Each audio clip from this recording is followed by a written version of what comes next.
hear the name LS, you already know what's coming.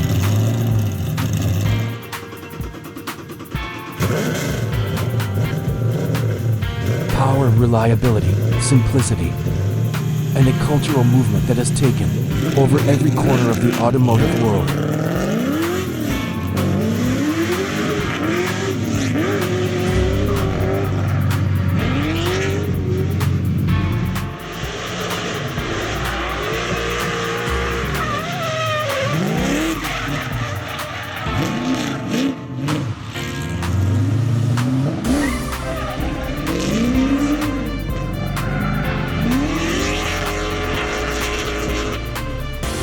From drag strips to drift circuits, from garage builds to million-dollar supercars.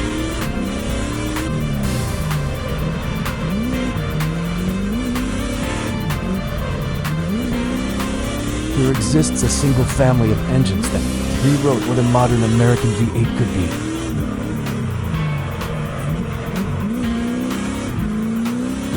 But how did it start?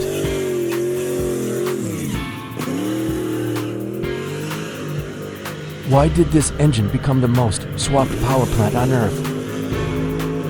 And how did Chevrolet go from a quiet design experiment in the 1990s to creating a literal cult following?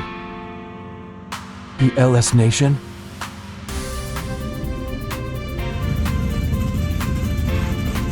This is the story of the Chevrolet LS series, a revolution in aluminum and iron. A legacy written in horsepower, and an engine family that refuses to die.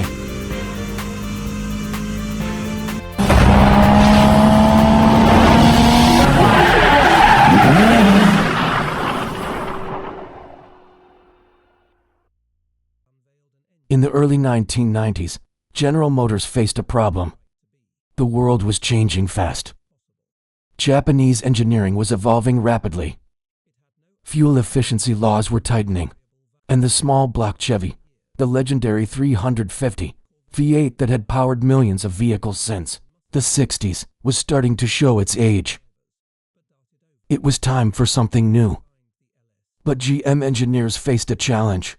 How do you replace a legend? You don't. You evolve it.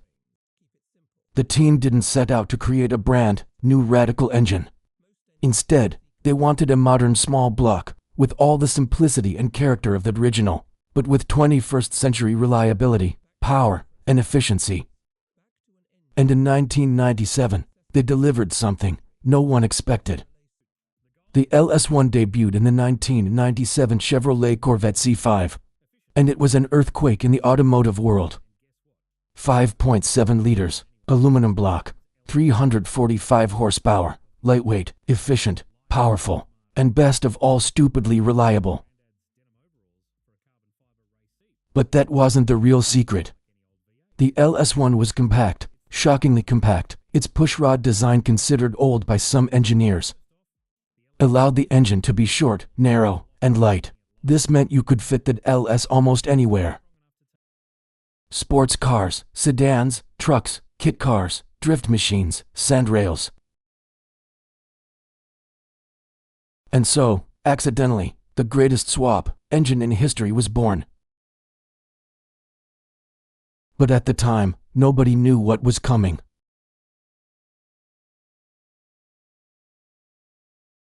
What was the first LS engine you ever saw or heard in person? Let us know in the comments. Your stories are part of this history. Let's break down why the LS1 worked so well. Aluminum block, lightweight but strong, deep skirt block design, increased rigidity, cathedral port heads, high velocity airflow, coil near plug ignition, better spark timing, 6-bolt main caps, incredible bottom end strength, efficient architecture, great MPG for its power. The cathedral port head design became legendary. Its small cross-section runners created high air velocity, and that meant excellent torque and throttle response. Tuners loved it. Drag racers loved it. Drifters loved it. This wasn't just an engine, it was a platform. In 2005, GM released the LS2. Bigger displacement, 6.0 liters. More power, 400 horsepower. The LS2 was the first sign that GM wasn't done. This wasn't a single engine, it was a growing family, a modular powerhouse lineup. The LS2 found its home in some iconic modern machines: Chevrolet Corvette C6, Pontiac GTO, Chevrolet SSR, Trailblazer SS. The LS2's larger bore allowed GM to use bigger valves, and that meant more airflow and more potential. Overnight, aftermarket parts for the LS2 exploded. It was the LS1, but angrier. If the LS1 was revolutionary and the LS2 was evolutionary, the LS3 was perfection. Released in 2008, the LS3 was a 6.2-liter masterpiece, producing 430 horsepower in stock form and much more in performance models. But the real highlight: rectangular port heads. These high-flow heads became legendary. They offered an incredible balance of velocity, volume, and efficiency. They made big power, reliably, and without exotic engineering. Tuners discovered something beautiful: bolt-ons, cam, tune, and you had a 500 horsepower monster that still behaved like a stock daily driver. This is why the LS3 became the go-to engine for modern swaps. It wasn't the craziest LS engine, but it was the smartest.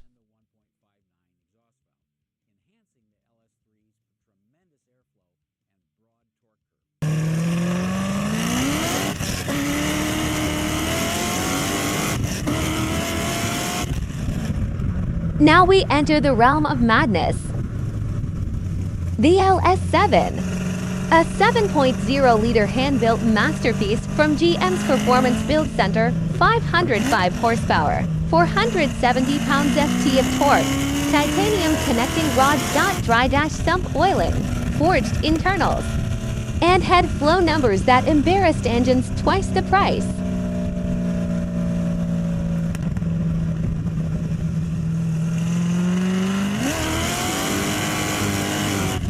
The LS7 wasn't designed to be practical. It wasn't designed to be cost-effective. It was designed to dominate.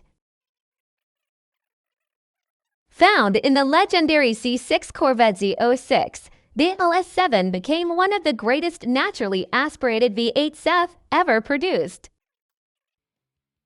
This engine revved to 7,000 revolutions per minute, unheard of for a big-inch pushrod V8. It proved once again, you don't need overhead cams to be a world-class performance engine.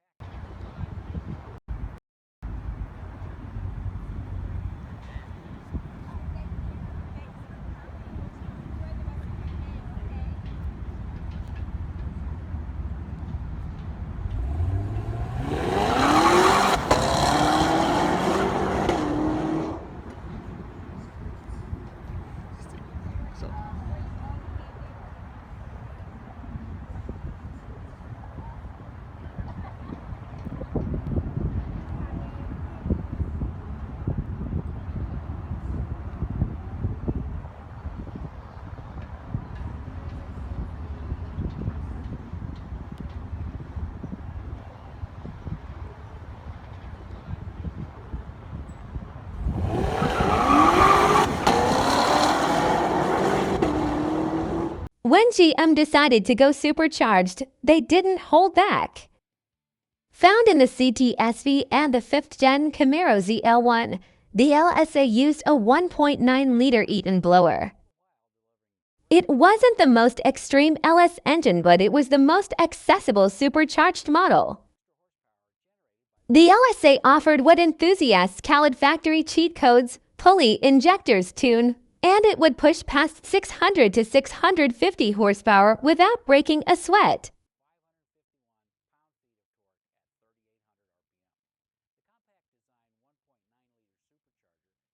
And then there was the LS9.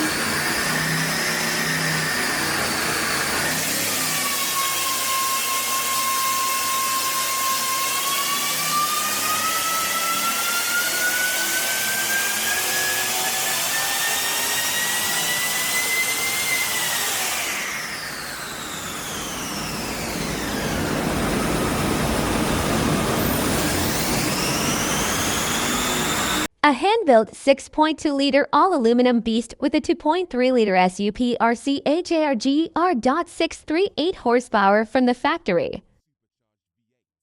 Titanium INTRNALS. Sump oiling, the engine that powered the Corvette ZR1, a supercar killer. This was GM at its absolute best. No limitations, no compromises, just pure engineering brilliance.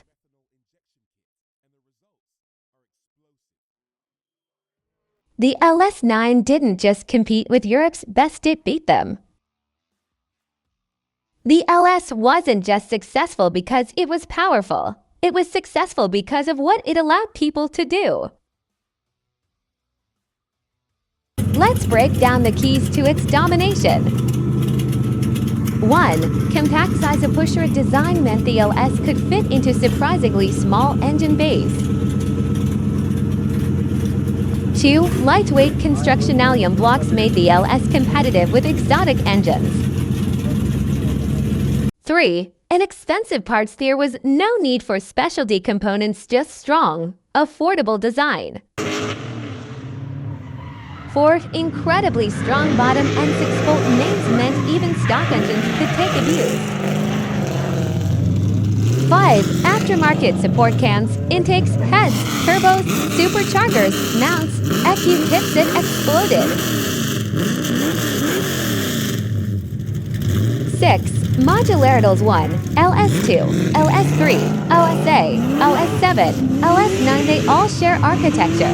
You could swap heads, intakes, accessories, and even internal components.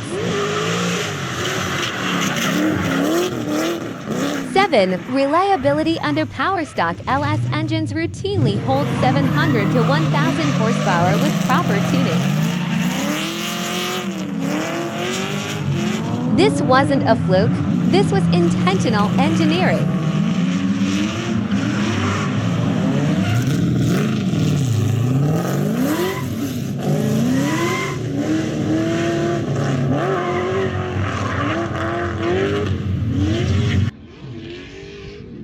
Some engines power cars, the LS powers cultures. The LS swap phenomenon wasn't planned by GM. It grew naturally like wildfire. Suddenly, enthusiasts around the world were removing factory engines from Nissan Terfur OS X, Mazda RX-7, Toyota Super Shells, BMW E36, E46, Porsche 911, Miatas 350Z, classic muscle, pickup trucks, even boats and aircraft. Why? Because the LS was easy, cheap, and compact, and it made power effortlessly. On YouTube, the LS swap everything meme took over.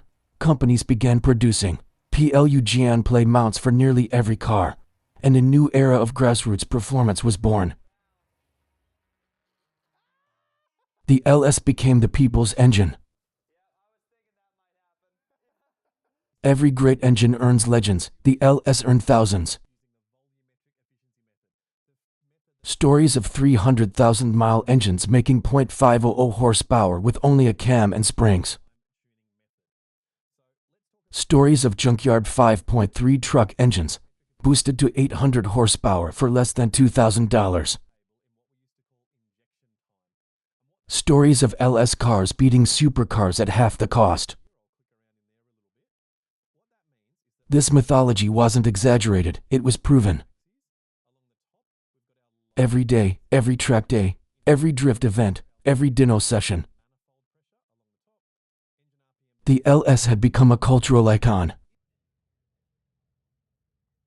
Pushrod engines aren't supposed to rev high.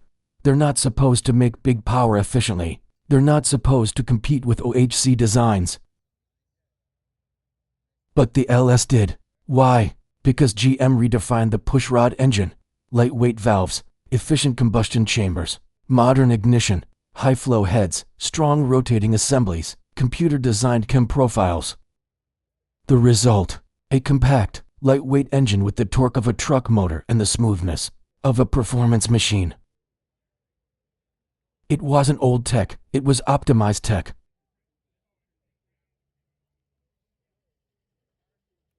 From grassroots racing to professional level events, the LS platform became a destroyer of categories. LS engines, especially the iron block variants, became favorites in turbo drag setups. 1,000 to 1,500 horsepower builds became common. Drivers loved the LS for its torque curve, reliability, and cheap replacement cost. LS engines survived hours of high RPM abuse, something many rival motors couldn't match. Lightweight plus torque equals deadly combination. Wherever the LS went, it dominated.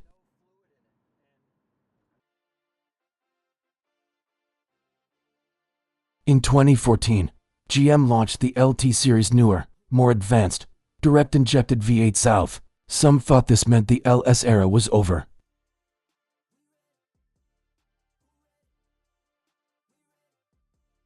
They were wrong. The LS platform is still extremely relevant, not just as a performance engine, but as a cultural artifact. LS3 crate engines are still sold new today. LS swaps are more popular than ever. Aftermarket companies continue to innovate. The LS is no longer a product, it's a movement.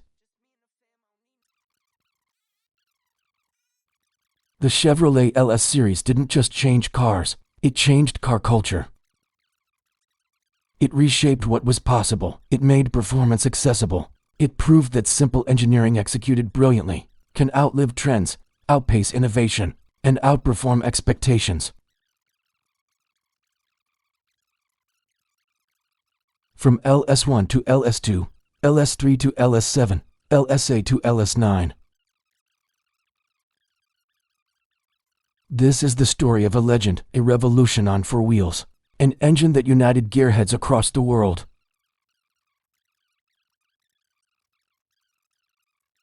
The LS is more than metal, it's more than horsepower.